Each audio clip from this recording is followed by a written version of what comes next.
but like I said, if it got an atom gets an extra electron, what is it called? It's an ion, I-O-N. An ion is always either positive or negative. Otherwise, if it's balanced or neutral, it happens to be an atom. So if it's an ion, it has to be either positive or negative. In this case, there's only 2 protons, there are 3 electrons, therefore it's negative.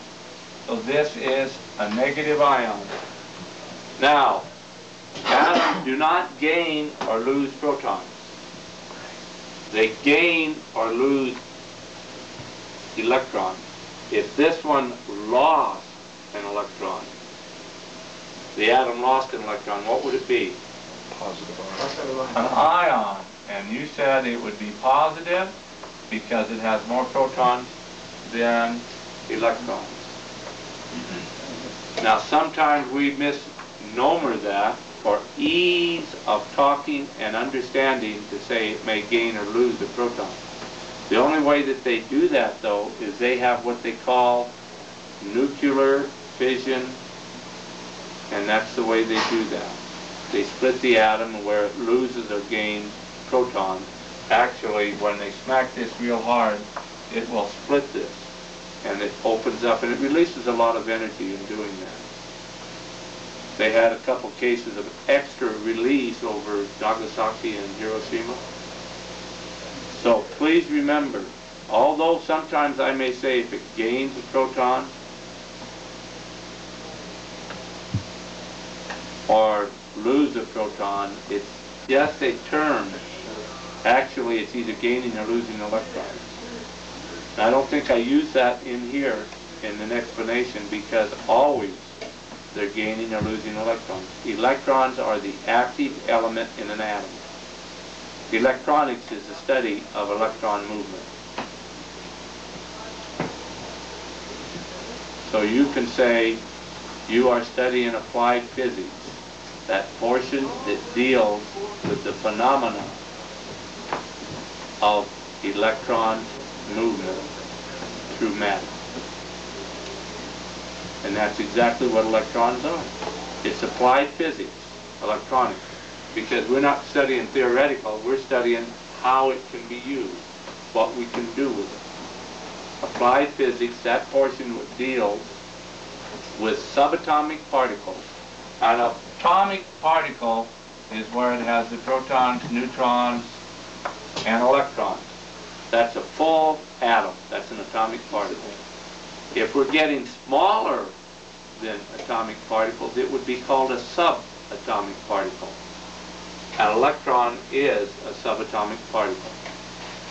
And the study of electrons and its phenomena, or how it reacts in matter, that is space, how it reacts in material, and how it reacts under different conditions, is called electron phenomena. So this class would actually technically be called applied physics, the portion that deals with subatomic particles in matter, or the phenomena of subatomic particles in matter. That leads us to the next question. We're going to talk about an atom, and we're going to have protons and electrons and neutrons. Now, neutrons are subatomic particles. They're smaller than an atom. Protons are subatomic particles. They're smaller than an atom. Electrons are subatomic particles. They're smaller than an atom. The smallest one is the electron. Neutrons and protons are about the same size, except a proton is very much larger than an electron, except it has the same amount of charge. Basically, we're saying that an electron is a strong magnet and a proton is a weak magnet, but it takes a longer size or a bigger size to equal the same amount. The next question we had is it true or false? A proton is a large, heavy, subatomic particle with a negative charge. That's, you are correct in your answer, because electrons are negative, protons are positive. A proton is a large, heavy subatomic particle, but it happens to have a positive charge.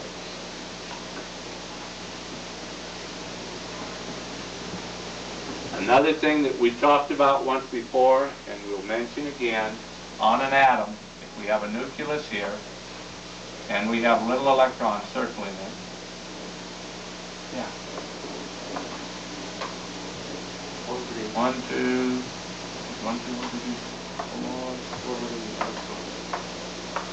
And this is 1, 2, 3, 4, 5, 6, 7, 8. Okay, I'm going to ask you. This is the outer shell. This is the next shell. And this is the inner shell. What is the valence shell? Outer shell. Always it is your outer shell. It's valence. And it's the outer shell. And they determine an atom by 3 things. If it has, this is the mathematical term for less than. If we consider this 0 and this 90 degrees, and if we rotate this direction, this would be less than 90 degrees, so they're using that symbol to mean less than.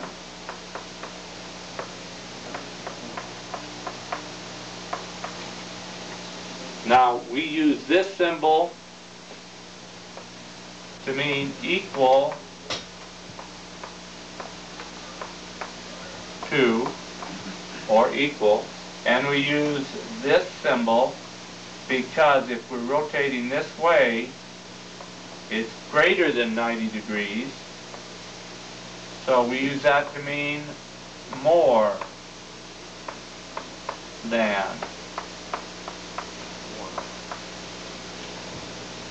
And since you know these symbols, I can erase them. And I'm going to say on an atom, if it has, what is that term?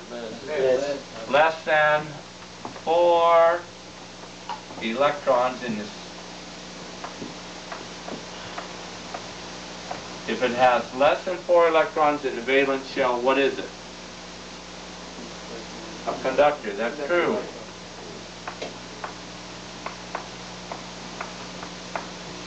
What happens if it is equal to 4 electrons? A semiconductor. It's a semiconductor. What happens if it has more than 4? What? That's right. That's true. It's an insulator. You're throwing them new terms around already. Or showing that he remembered the lesson or read, it is a dielectric.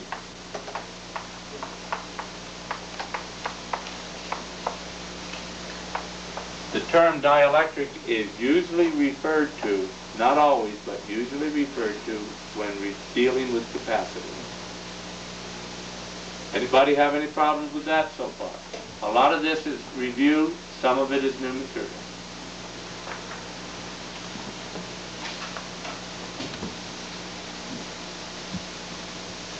And if anybody decides to read the part where it says electric, 10 times the information you need, and knowing that you're not going to need it right away, but most of the students that I've talked to later says sometime they've used it. You may not use it today, you may not use it this year or next year, but sooner or later you're going to open that thing up and you're going to look up something. I had one student that we used to keep giving formulas and information so she could impress the engineers she was working with. And she just kept looking up things and asking them just to bug them. And it bugs somebody because a lot of times there are things that they don't learn, and you get a student that is really anxious to learn, they can ask questions that can drive them up a wall. The best one I get, and if I get a chance, I'll bring you a picture of it. Do you know how National Bureau of Standards measures an amp?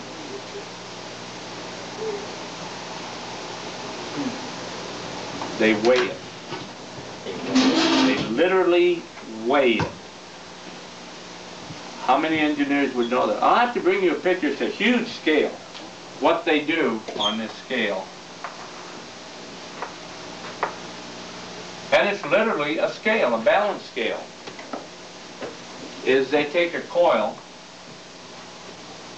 and they put it on here, and they take a coil and they put it down here. Simple. Here they put a weight on this, and that balances this weight of that coil, so everything is neutral. Agreed?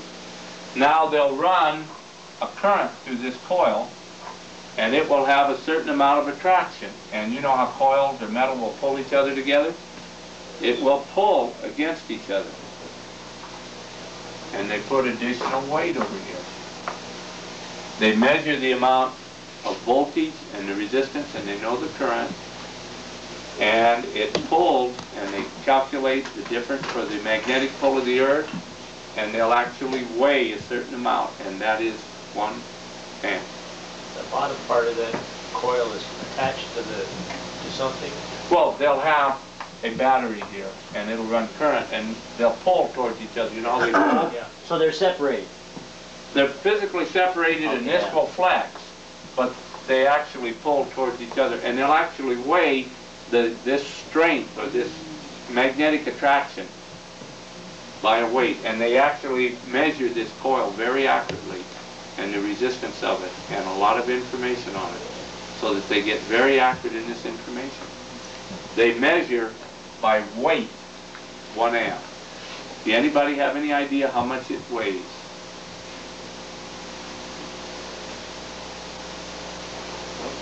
One amp. A trick question. How much does 1 amp weigh? It weighs 1 amp. They measure 1 amp at National Bureau of Standards and calibrate it. Okay, if they're going to calibrate it, just like resistance or voltage is always the amount of current on a meter, right? But we calibrate it for voltage instead of the current. Remember I showed you how we did it on a meter? All right, they calibrate this so it weighs or measures in current. So when it weighs and they reach the point, what does it weigh? It weighs 1 amp. This calibrator is not measured in weight. They'll go like this: 0.7 amps, 0.8 amps, 0.9 amps, and this would be 1.0 amps. And they have all these little scales on it. How much does it weigh? 1 amp. I'll bring you a picture of that. The weight's got to do. The weight is this amount of attraction. They know how much it should weigh, so they put this in here, and that's the way they measure it. So all they're doing is actually letting it close together. How amps would you measure of current? It is. But how can you directly, everything in National Bureau of Standards is directly measured against the physical standard so that it can be repeated. If you have a dynamic standard up here, it is not considered a primary measurement. All primary measurements have to be measured to a physical standard. So they're actually weighing. They're actually weighing an amp and using that to repeat the measurement. And if they can keep these from getting deteriorated or stuff, 100 years from now they can get that exact measurement. Agreed? So what they're measuring is how much weight it takes to separate. They're measuring this amount of attraction is what they're measuring. To see how much it takes to separate it to get back to 1 amp, or is it? Or how much it takes to pull together. They move how much it separates it and how much it pulls it together, and then they subtract the difference, and that is gravity. Well, they use the same weight all the Yes. time, but Use the same weight. if you use the same weight, you don't necessarily have to know how much it weighs. It's just the same. That's right. And they call that 1 amp. I'll bring a picture of that because that scale is taller than I am. More handouts. Okay. I mean, Educate.